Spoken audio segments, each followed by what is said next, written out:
Alors Emmanuel, vous êtes professeur alors, à AgroParisTech / Université Paris-Saclay. On ne sait jamais trop dans quelle case il faut vous mettre. Quentin est doctorant et Anaël a soutenu sa thèse il y a quelques mois. En fait, on voit bien la différence à AgroParisTech. Quand on a soutenu sa thèse, on a le droit d'avoir une petite chemise à fleurs. Non, mais je voulais juste apporter un tout petit éclairage. Là, je m'adresse à la fois à tout le monde, mais aussi aux personnes de Vinci qui sont dans la salle. C'est que la thèse d'Anaël, elle a eu lieu dans le cadre d'un programme du Lab qui s'appelle Recherche et Solutions. Et donc, on reste dans cette logique de mécénat, mais c'est une sorte de guichet qui est ouvert tout au long de la séquence, parce qu'on fonctionne par séquence de 5 ans, et qui en fait permet aux entités de Vinci qui ont identifié un sujet vraiment précis en lien avec leur problématique opérationnelle d'enclencher un travail de recherche dans le cadre du lab. Alors la plupart du temps, on est sur un travail de recherche qui va durer 1 an, format postdoc, ingénieur de recherche. Anaël, c'est un peu une exception, c'était une thèse. Et donc c'était à la demande d'EcoVivo, donc les métiers qui vont être présentés juste après, à la demande de Vinci Construction, de travailler sur cette ingénierie de l'ensemencement qui va vous être présentée. Donc ça, on aime beaucoup aussi ce format recherche et solutions. Donc pour les Vinci qui sont dans la salle, si vous avez un sujet à lancer, il reste encore un petit peu de budget jusqu'en 2028. Alors, il faut que j'arrive à utiliser le micro et la zapette. Oh là là. Alors, bonjour à tous. Du coup, donc moi, c'est Emmanuel Baudry. Donc, je suis professeur et je travaille en écologie urbaine. Avec un intérêt, ça va faire un petit peu le lien avec la question de Maya. Donc, un intérêt pour la... Comme ça. Alors, est-ce que là, on m'entend raisonnablement? Ok, super, j'essaye de maintenir la position. Donc, avec un intérêt pour la biodiversité en ville et pour la relation de cette biodiversité avec les habitants. Donc, sur des thématiques un petit peu de psychologie urbaine, d'appréciation de l'esthétique, dont Quentin reparlera. Hein, c'est un aspect super important dans la perception des aménagements végétaux en ville. Du coup, on a des projets qui sont dans ces dimensions-là. Alors, on s'est dit que tous les trois, moi, je faisais une petite introduction très rapide pour laisser du temps pour Anaël et Quentin. On a parlé de végétation en ville et je voulais faire un petit rappel sur pourquoi c'est important, alors pour la biodiversité mais aussi pour les habitants, cette dimension-là. Alors un petit rappel d'un truc qui vous paraît peut-être évident mais qui me semble intéressant à souligner, c'est de dire qu'on parle de végétalisation en ville, mais en fait la ville c'est le milieu à l'heure actuelle de vie de presque tout le monde. En France, ça fait longtemps que la population urbaine a dépassé la population rurale. Au niveau du monde, ça y est, c'est assez récent, hein, mais c'est fait et la trajectoire continue. Donc en fait, quand on parle de végétalisation en ville, ben, finalement, on parle de la végétation pour la grande majorité des habitants de la planète. On n'est pas en train de parler d'un petit sujet. Hein. Pour la grande majorité des gens, bah, la végétalisation, la biodiversité qu'ils vont voir, bah, c'est celle où ils habitent et ils habitent en ville. La grande majorité des gens habitent en ville. En France, on est à peu près stable, hein, vers 80% de la population qui habite en ville. Ça fait une dizaine d'années à peu près que ça s'est stabilisé. Du coup, bah, voilà, 4 personnes sur 5 en France, et c'est quelque chose qui est tout à fait stable, eh bien, habitent dans des villes. Du coup, c'est important d'aménager les villes de façon optimale, à la fois pour leurs habitants et pour la biodiversité. Là, je parle en tant qu'écologue. Évidemment, c'est important de bien aménager les villes pour la biodiversité, ça va sans dire. Mais c'est aussi important, tout bêtement, pour le confort des habitants. Donc, en termes des habitants, ce qu'on a mentionné... Hop, je passe à ma diapo d'après. J'essaie de bien garder mon... Alors, pourquoi est-ce qu'en fait, cette urbanisation, elle va être importante à la fois pour les espèces et pour les habitants? Alors, l'urbanisation, donc, encore une fois, hein, qui est un phénomène vraiment mondial. Chez nous, c'est stabilisé tout bêtement parce qu'on est déjà à des niveaux extrêmement élevés d'urbanisation, mais c'est quelque chose qui continue au niveau mondial. Alors, bien évidemment, l'urbanisation, pour la biodiversité, bah, ça a un effet négatif. Hein. Ça a un effet évident qui est d'augmenter l'extinction des espèces. En ville, il y a moins d'espèces que dans des milieux naturels, voilà, logique. Par contre, quelque chose dont on n'a pas discuté ce matin, mais qui est une thématique qui est aussi vraiment intéressante, c'est que l'urbanisation, ça conduit à ce qu'on a appelé en écologie urbaine l'extinction de l'expérience. C'est-à-dire qu'en fait, les gens qui habitent en ville, et notamment en ville dans des endroits avec peu de végétalisation, vont être des gens qui vont perdre l'expérience de la biodiversité. Donc c'est des gens en fait qui ne vont pas, dans leur vie quotidienne, être confrontés à la présence de végétation, d'espèces animales, sachant qu'en fait, bah, dans leur zone d'habitation, il n'y aura plus ça. Et qu'est-ce que j'ai fait avec mon animation? Et en fait, ce qu'on a pu montrer, c'est qu'il y a évidemment des liens entre tout ça, C'est-à-dire que quand l'expérience diminue, quand les gens n'ont plus cette expérience au quotidien, rencontrer, voir, manipuler éventuellement pour les plantes des espèces sauvages, eh bien en fait ils vont perdre l'intérêt et la valorisation de la biodiversité. Ça, c'est des choses qui sont beaucoup démontrées, qu'on a vu de plein de façons différentes par plein d'études. À l'heure actuelle, il y a une grosse tendance à perdre ce contact avec la biodiversité et du coup perdre la connaissance, l'intérêt, la valorisation, la motivation pour la protéger. D'où l'intérêt en fait d'essayer de garder la présence de cette nature en ville. Alors ce qui a pu être montré, c'est que la présence de cette biodiversité, de cette nature en ville, alors en plus de fournir tous les bénéfices dont a parlé Maxime notamment, tous les services écosystémiques, on a parlé déjà plusieurs fois ce matin du service de climatisation que représentent les arbres, il y a aussi tous les bénéfices qui sont beaucoup plus psychologiques, mais qui sont aussi super importants. Donc on a plein d'études à l'heure actuelle qui montrent qu'en termes de physiologie, je vous présente juste après une étude qui est sortie cette année, que j'ai trouvée extraordinaire, j'espère que vous allez être convaincus aussi. On a des bénéfices sociaux, comme ça a été aussi abordé dans les présentations précédentes. Les espaces de nature, c'est aussi des endroits où les gens se rencontrent. Et puis on a des bénéfices très forts psychologiques en termes notamment de bien-être. Donc on a vraiment cette importance pour les urbains. Et encore une fois, les urbains à l'heure actuelle, c'est presque tout le monde. Donc l'importance pour les urbains de cette présence de nature en ville. J'ai raté complètement mon animation, je suis désolée. Il y a une étude sur ce sujet qui est sortie l'année dernière, alors que je vous représente parce que je l'ai trouvée absolument passionnante. Alors, qu'est-ce qu'ont fait les gens? Et non, je n'ai pas de petit pointeur. Les collègues qui ont fait cette étude ont mis des jolies paires de lunettes connectées comme celles qui est représentée sur la diapo à disposition d'urbains. Ensuite, ils leur ont fait faire un petit parcours en ville et les lunettes connectées ont permis de regarder les endroits où ils étaient en train de regarder. Donc les lunettes, en fait, elles ont enregistré le paysage qui était visualisé et le point de direction du regard. Et ça a donné les images que vous voyez sur la droite. Vous voyez qu'il y a des courbes de densité. Plus c'est rouge, plus ça représente l'endroit où les gens regardaient. Et du coup, là, vous avez 3 exemples un petit peu qui sont tirés de l'étude, bien sûr, qui sont aux extrêmes. Sur la première photo, on voit que des gens ont passé du temps à regarder un espace avec de la végétation, plutôt un bâtiment sur la deuxième diapo, puis un truc un petit peu intermédiaire sur le bas. Et du coup, en fait, ce qui a été montré, c'est qu'on a un gros effet de la focalisation sur la nature. Ça améliore le bien-être, donc il y a eu des questionnaires avant-après en fonction de ce qu'avaient fait les gens, et on a un gros effet d'amélioration du bien-être, de diminution de l'anxiété, avec un effet particulièrement important des arbres par rapport à d'autres types de végétalisation.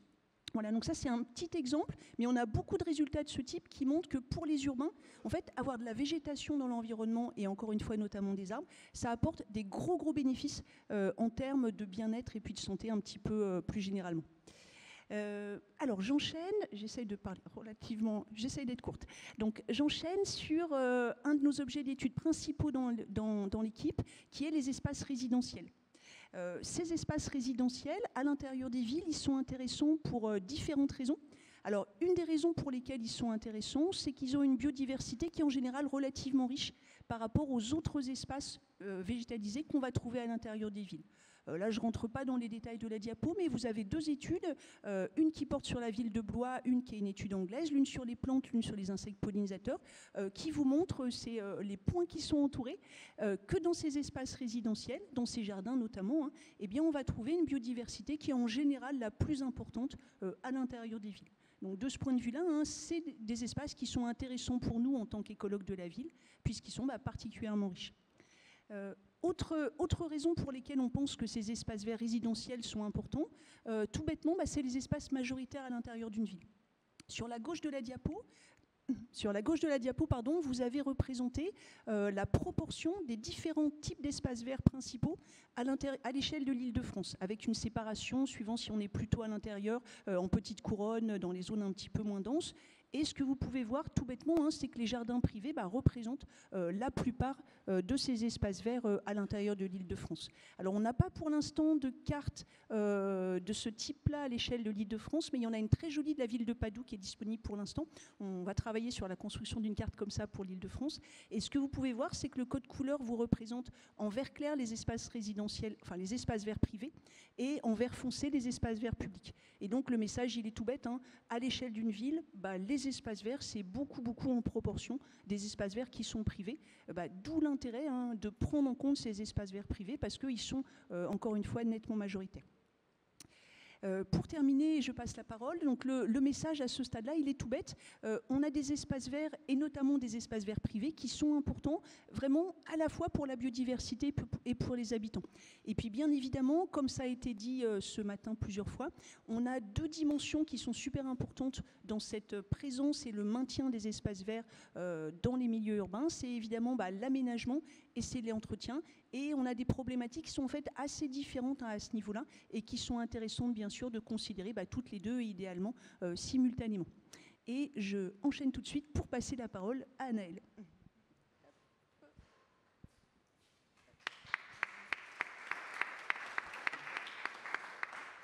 Merci Emmanuel, merci de me donner la parole aujourd'hui. Donc, je suis Anaëlle Mayer. Je vais vous parler aujourd'hui de la végétalisation des milieux transformés par les projets d'aménagement.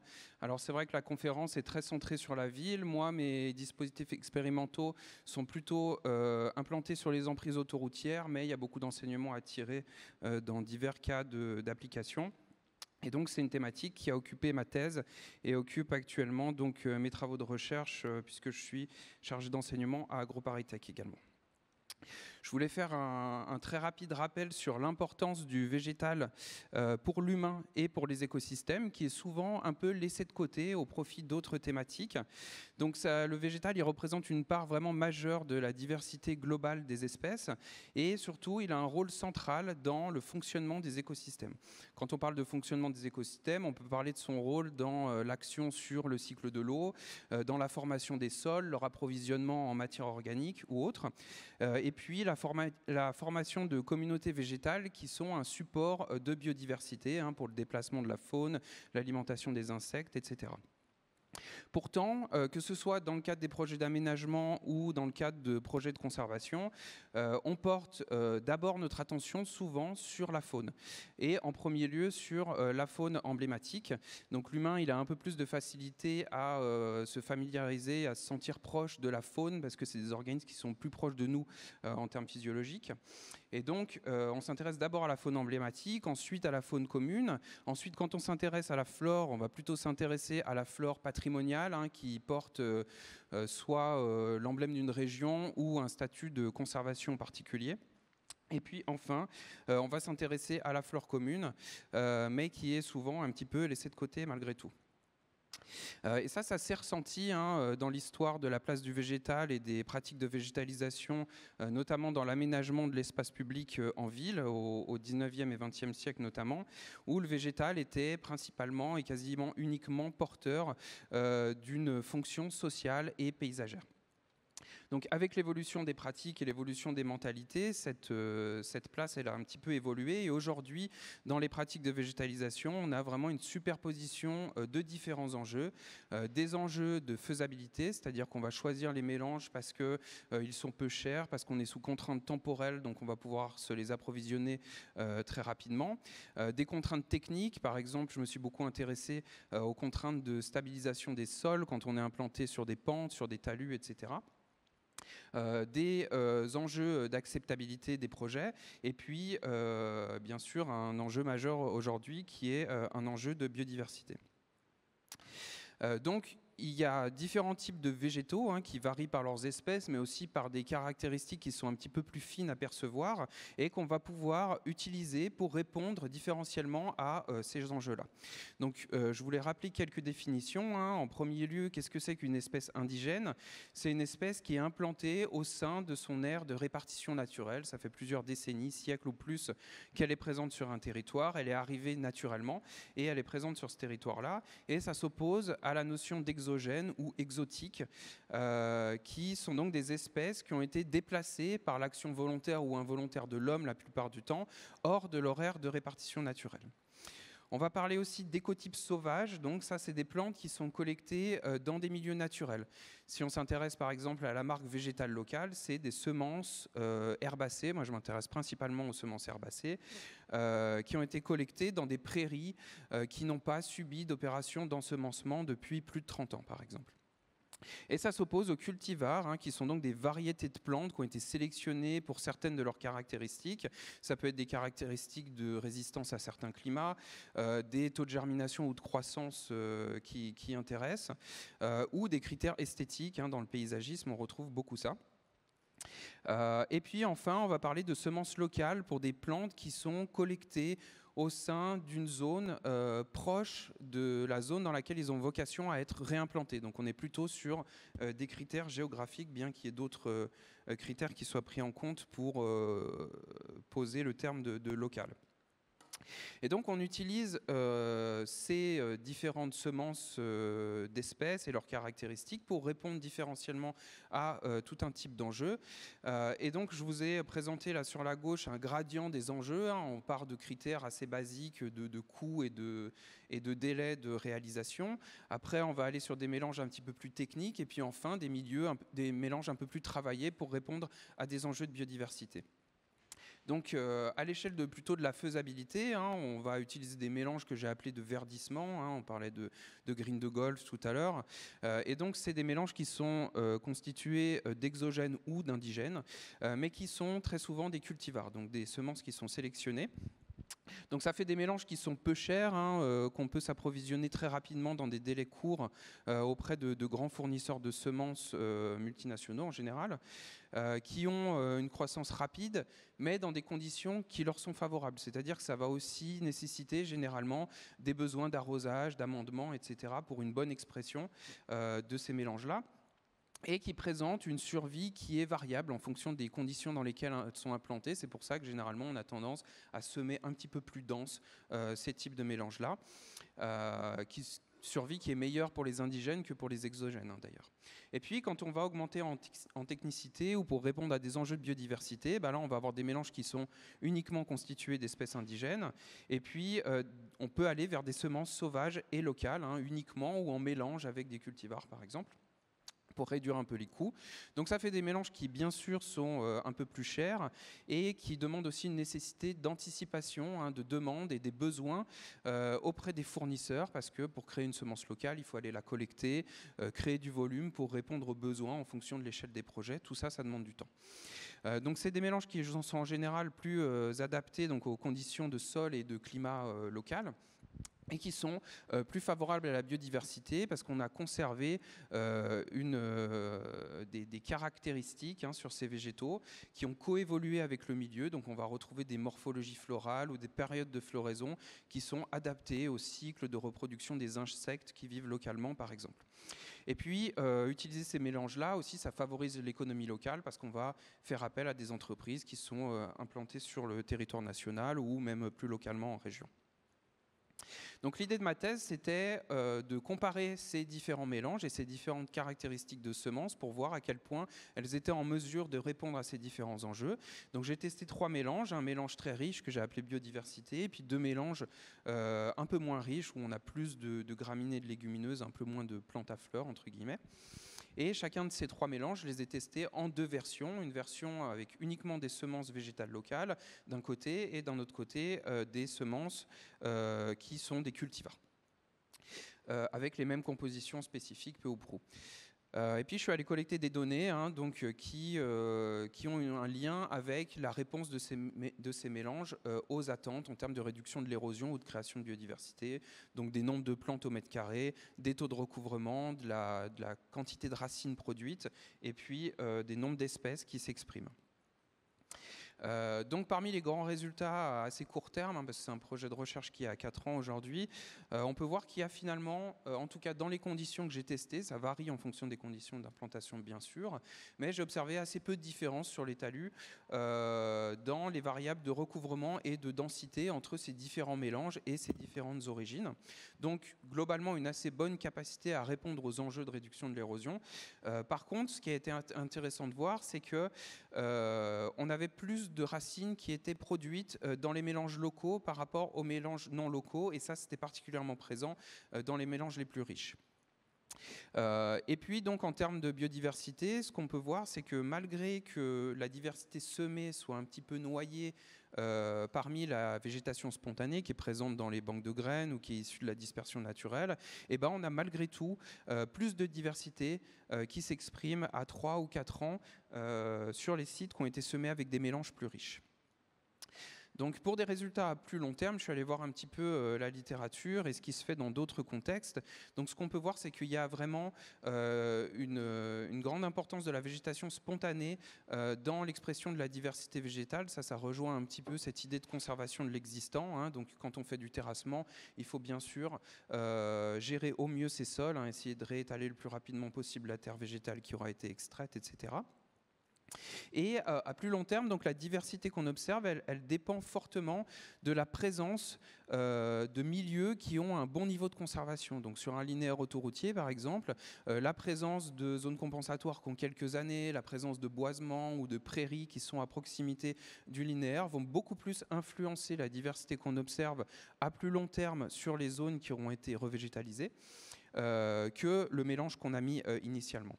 Par contre, c'est un petit peu différent dans d'autres contextes qui sont un petit peu plus contraignants pour les plantes, dans des milieux arides ou dans des milieux très froids ou sur des bords de route qui ont beaucoup de sel de déneigement, par exemple, ou dans des contextes d'agriculture intensive. Et là, on remarque que la diversité qu'on retrouve à plus long terme, 15 ou 30 ans, 30 ans c'est peut-être un peu lointain, mais est beaucoup plus influencée par ces mélanges qu'on aura pu semer dans le cadre des opérations de végétalisation.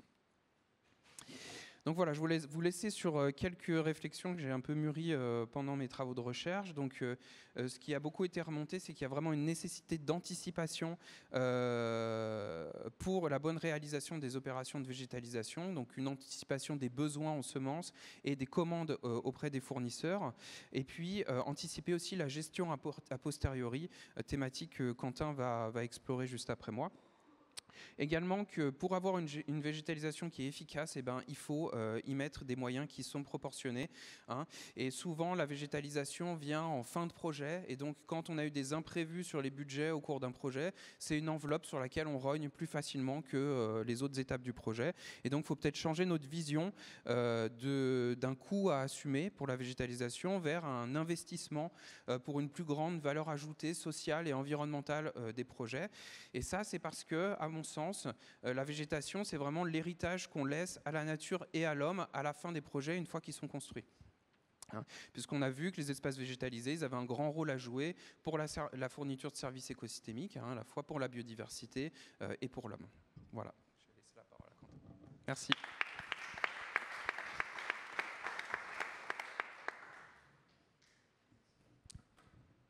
Bonjour à toutes et à tous. Donc maintenant qu'on a parlé de l'importance des espaces verts urbains et des processus de végétalisation des espaces aménagés, je vais vous parler de gestion et plus précisément de la gestion de la flore spontanée dans les espaces verts urbains. Donc cette gestion des espaces verts urbains, elle se fait au travers de différentes pratiques qui sont pour la plupart portées sur la végétation et notamment la végétation spontanée.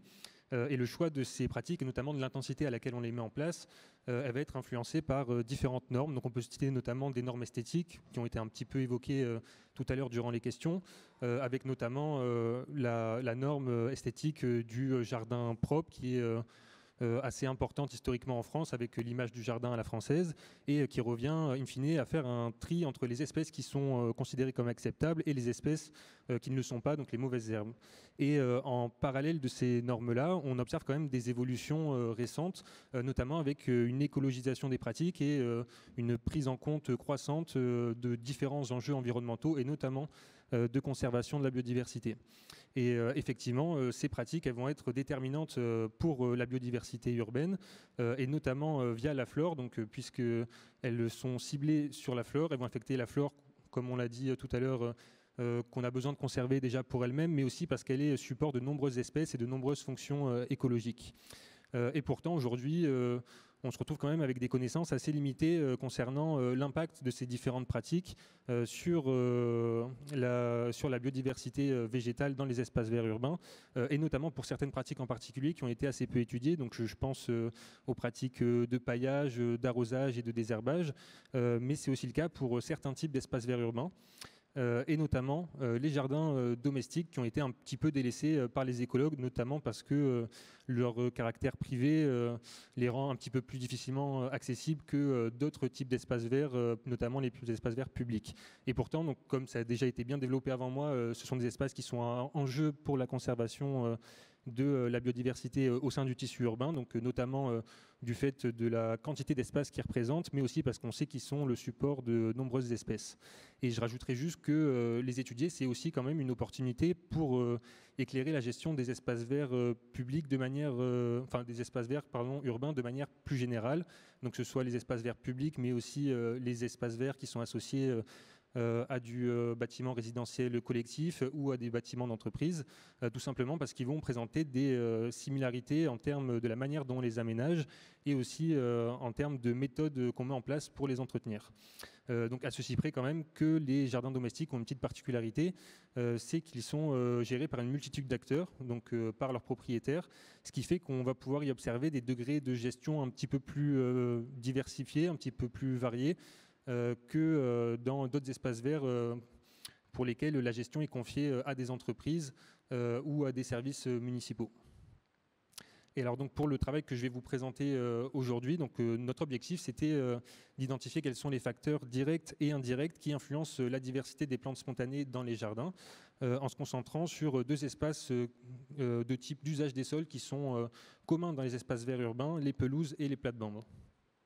Donc pour ça, on a étudié un ensemble de 53 jardins privés au printemps dernier, qui sont situés en Île-de-France, donc plus précisément en Essonne, à Bure-sur-Yvette, Orsay, Palaiseau et Villebon-sur-Yvette. Et on a sélectionné ces 53 jardins de manière à avoir un échantillon un maximum diversifié en termes de pratiques d'entretien et de pratiques d'aménagement mises en place.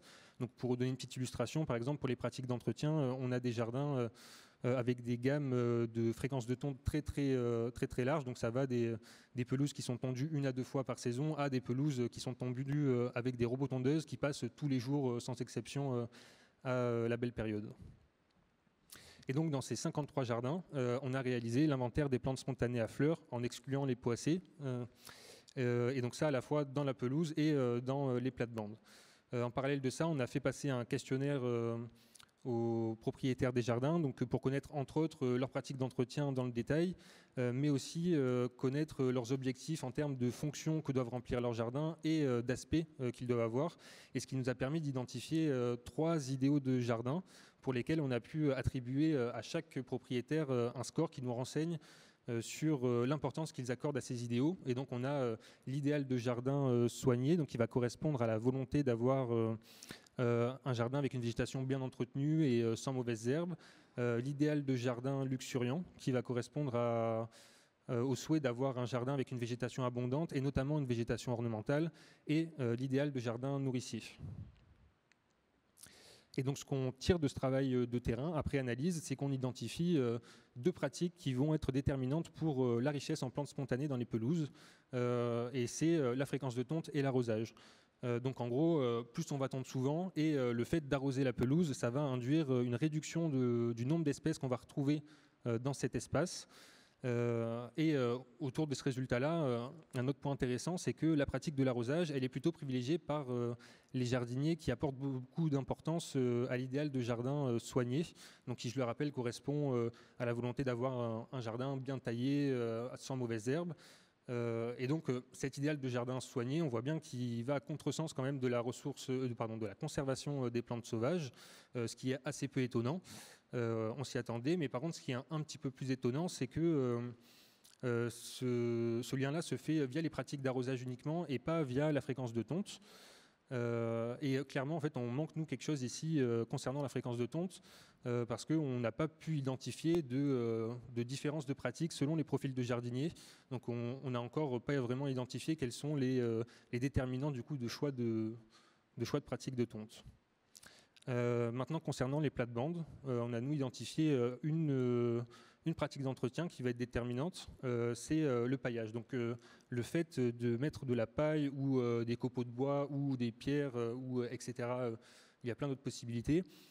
Au pied des plantations dans les plates-bandes, ça va induire une réduction de la richesse en plantes spontanées dans ces espaces. Et cette pratique du paillage, on voit qu'elle est plutôt privilégiée, dans notre échantillon en tout cas, par les jardiniers les plus jeunes, ce qui nous confirme ce qui avait été du coup avancé par d'autres études, que c'est une pratique émergente. Et notamment, d'autres études argumentent que c'est une pratique émergente dans le cadre justement de cette écologisation des pratiques, et a raison, parce qu'on lui connaît quand même des bénéfices environnementaux bien réels, notamment en termes de réduction de la consommation d'eau pour l'arrosage des plantations. Mais j'aurais tendance à dire que c'est du coup quand même une pratique sur laquelle on peut peut-être réfléchir un petit peu, parce qu'elle est certes... elle peut être considérée comme pratique de jardinage écologique sous certains aspects, mais mine de rien, elle ne remet pas vraiment en cause, en question, la vision du jardin propre dont on parlait tout à l'heure, parce que c'est aussi en fait une pratique qui a double utilité pour les jardiniers, donc consommer moins d'eau, mais aussi être un désherbant super efficace. Donc nous, ce qu'on observait vraiment sur le terrain, c'était donc dans les espaces de plates-bandes paillées, on voyait aucune ou quelques petites plantes spontanées qui se battaient en duel.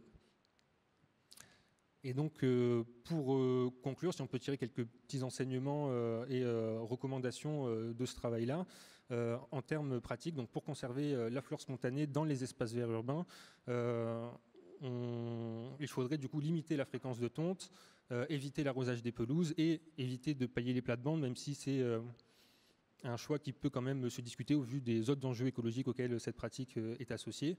Et il faut quand même garder en tête que mettre en place du coup ces pratiques plus favorables à la biodiversité, ça peut rencontrer certains freins, donc dans différents types de contextes, donc notamment les jardins privés, mais sûrement aussi les espaces d'entreprise dont on parlait tout à l'heure, ou les espaces de résidentiel collectif. Et notamment parmi ces freins, on a cet idéal du jardin propre, cette vision du jardin propre. Et donc, à mon avis, mettre en place ce type de pratique, ça gagnerait énormément à être associé à des processus de médiation et de discussion, à la fois avec les gestionnaires, mais aussi les usagers. Parce qu'on sait, notamment pour les parcs publics, que la perception des usagers va être très importante pour les personnes qui mettent en place la gestion sur le terrain et qui échangent avec ces personnes. Et donc, mettre en place du coup des pratiques, des opérations de médiation et de discussion pour essayer de rendre un peu plus acceptable la flore ordinaire. Merci pour votre attention.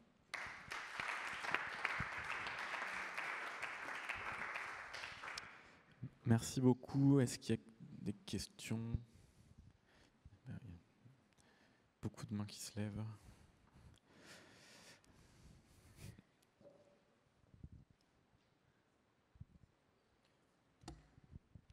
Merci beaucoup. Je suis Manon Rousseau, je travaille pour le bureau d'études Tribu, un bureau d'études en qualité environnementale.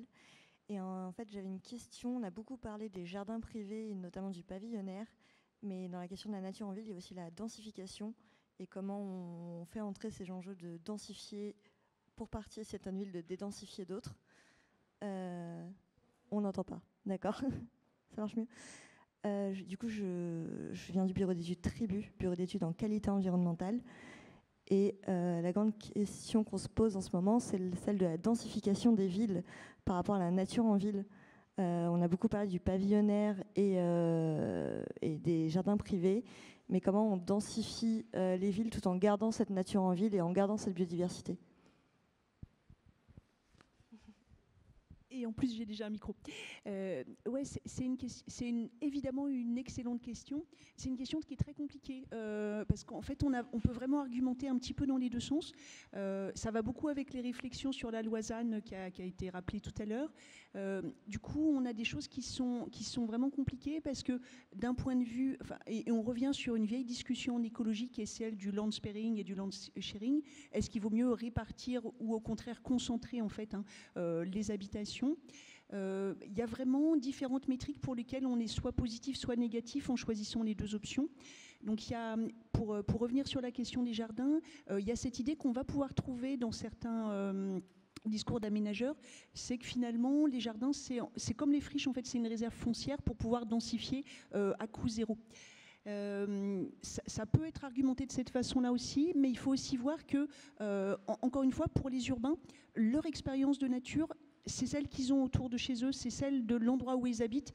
Pareil, c'est des choses qui ont été quantifiées. Hein, et l'endroit où, j'ai oublié la proportion, mais on est sur à peu près 75-80% suivant les contextes, où l'exposition à la nature ou l'absence d'exposition à la nature, hein, c'est celle de l'habitation elle-même. Donc il faut voir aussi que le land sparing, qui serait de vraiment concentrer les habitations, qui est aussi l'esprit de la Loisanne, c'est aussi quelque chose qui aboutit à une grosse diminution de l'expérience de nature, qui est ensuite quelque chose qui va conditionner beaucoup le fait que les urbains, et les urbains encore une fois c'est les citoyens, vont être intéressés par la protection de l'environnement en général. Du coup je pense qu'on peut argumenter qu'il y a des bons arguments dans les deux sens en fait. C'est un sujet qui est vraiment extrêmement complexe, c'est un sujet sur lequel on vient de déposer un projet, quels sont les bons scénarios d'aménagement de ce point de vue-là, à la fois en prenant en compte ces deux dimensions, hein, biodiversité, environnement, et puis les habitants eux-mêmes. Voilà, j'espère que ça répond à votre question. Oui, bonjour, merci beaucoup pour ces présentations. J'aurais une question un peu plus générale, en lien avec la résistance au changement, en tout cas au changement de mentalité, qui revient en fait dans chacune des présentations, aussi dans les présentations précédentes. Et pour cela, je voudrais peut-être juste le mettre en contexte en le replaçant dans un cadre un peu plus théorique, qui est celui de l'anthropologie du vivant, dont on n'a pas encore entendu parler jusqu'à présent, mais qui me paraît quand même une base de réflexion assez importante, notamment les apports de quelqu'un comme Philippe Descola, qui s'est intéressé à la relation, le rapport ontologique au vivant. Donc il a étudié dans les différentes civilisations sur la planète la façon dont on se relie à la nature de façon très intime, et je dirais les pratiques et les regards que cela procure justement sur la nature. Et sa conclusion était qu'en Occident, on avait un rapport naturaliste, qu'il appelle naturaliste, et que cette nature, donc elle est objectivée, elle est extérieure un peu à l'humain. Et c'est cette conception donc ontologique de la nature qui nous autorise justement à la considérer comme une ressource naturelle et qui a amené à la crise écologique actuelle. Enfin, en tout cas, c'est sa façon dont il l'analyse. C'est très argumenté, après on peut en débattre, mais bon, en tout cas, c'est un peu le courant de pensée dominant aujourd'hui en anthropologie du vivant. Et donc, par rapport à cette question, déjà, j'aurais peut-être une première remarque qui est sur la terminologie qui est employée, parce que j'entends justement des choses comme la nature nous offre des services, et quelque part, j'ai l'impression que ça nous garde justement dans ce rapport ontologique naturaliste, c'est-à-dire qu'on continue de considérer la nature comme une ressource, quelque part, et non comme quelque chose avec laquelle on est relié et qui fait partie de notre milieu, qui est nécessaire à notre survie en tant qu'espèce, et aussi à notre bien-être et les qualités que vous avez, tous les bienfaits que la nature peut nous apporter, en termes aussi de psychologie, etc. Et donc je voulais savoir, ma question était, comment est-ce que vous accompagnez justement ces évolutions ? Est-ce que justement il y a des formes de médiation ? Est-ce qu'il y a un travail avec les écoles ? Comment est-ce que vous prenez en compte justement cette question du rapport ontologique naturaliste qui nous bloque, en fait, qui nous fige dans un rapport un peu... Je peux peut-être déjà répondre sur cette partie-là de la question. Du coup, voilà, c'est une question super intéressante. En écologie aussi, on a cette dichotomie entre ce qu'on appelle la valeur instrumentale de la nature, tous les services qui sont fournis, et puis ce qu'on appelle la valeur intrinsèque, le fait de valoriser le vivant pour lui-même. Vous avez tout à fait raison sur le fait que différentes sociétés vont valoriser différemment, et en fait, ils vont même définir en fait différemment la nature. Là aussi, c'est un projet qu'on commence. Qu'est-ce que la nature ? En fait, c'est une question qui n'est pas si évidente. On a des définitions qui sont très différentes entre différents types de cultures, même entre pays. La Grande-Bretagne, c'est pas très différent de chez nous. Ils n'ont pas la même nature que nous. Donc il y a vraiment des choses intéressantes à ce niveau-là. Et du coup, pour répondre à votre question peut-être plus précise sur qu'est-ce qu'on fait à ce niveau-là, nos projets de recherche, notamment celui que vient de présenter Quentin, pour l'instant, on vient de finir, en fait, juste là, il y a un mois, la phase d'acquisition des données, et on a, à partir de l'année prochaine et la suivante, une phase de médiation qui est prévue. Donc, c'est effectivement des choses qu'on va faire. Sachant qu'il y a une... oui, voilà, je termine. Il y a une idée qui est revenue pas mal sur cet aspect d'appréciation esthétique des friches, par exemple, qui sont souvent perçues négativement comme des espaces abandonnés, qui ne sont pas jolis. Et en fait, je pense qu'on a des propositions assez intéressantes à faire en ce sens, notamment parce qu'il y a souvent des aménagements qui vont pouvoir permettre de concilier les deux, c'est-à-dire de garder quelque chose de assez naturel, mais de donner ce qu'on appelle des signes de soins, des signes de care, des signes d'entretien, qui peuvent être assez light en fait, et qui permettent finalement de concilier quelque chose qui sera perçu comme tout à fait acceptable par les habitants, mais qui a une richesse écologique qui est importante. Donc voilà, juste pour dire que vos questions sont tout à fait intéressantes et que c'est des choses qu'on prévoit d'explorer plutôt un petit peu dans le futur pour nous, pour l'aspect médiation. J'avais une petite question pour Anaëlle. Les semences locales, enfin en tout cas les entreprises qui les commercialisent, on en trouve partout ? Alors ça dépend déjà à quel type de végétaux on s'intéresse. Pour les ligneux, il y a aujourd'hui pour la marque végétale locale beaucoup de producteurs qui produisent généralement à plus petite échelle et qui sont très bien répartis sur le territoire. Donc je pense qu'aujourd'hui, il y a pas mal d'aménageurs qui peuvent faire appel à eux pour ce type de végétaux. Pour les herbacées, on est sur un milieu qui est déjà historiquement beaucoup plus concurrentiel, où on a des entreprises nationales qui viennent se frotter ou rentrer en concurrence avec des entreprises internationales. Et donc les petites entreprises ont plus de mal à émerger. Ce qui fait qu'on a quelques gros producteurs en France qui sont implantés quand même, on a une assez bonne couverture nationale, mais certaines régions restent encore relativement dénuées.